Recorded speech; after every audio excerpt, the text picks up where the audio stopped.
2014లో ముఖ్యమైన హామీలు అని అంటూ ఇదే పెద్ద మనిషి చంద్రబాబు నాయుడు గారు కూటమిగా ఏర్పడి మీ ప్రతి ఇంటికి పంపించిన ఈ పాంఫ్లెట్ లో ఆయన సంతకంతో ఏం పెట్టారో ఏం చెప్పారో చెప్పాలా?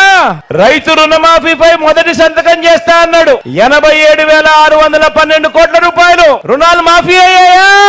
పాంఫ్లెట్ లో రెండో ముఖ్యమైన హామీ చంద్రబాబు దత్తపుత్రుడు మోడీ గారి ఫోటోలతో మీ ఇంటికి వచ్చిన ఈ పాంఫ్లెట్ లో పొదుపు సంఘాల రుణాలు పూర్తిగా రద్దు చేస్తామన్నాడు. మరి 14,205 కోట్ల రూపాయలు ఒక్క రూపాయి అయినా ఒక్క రూపాయి అయినా మాఫీ జరిగిందా?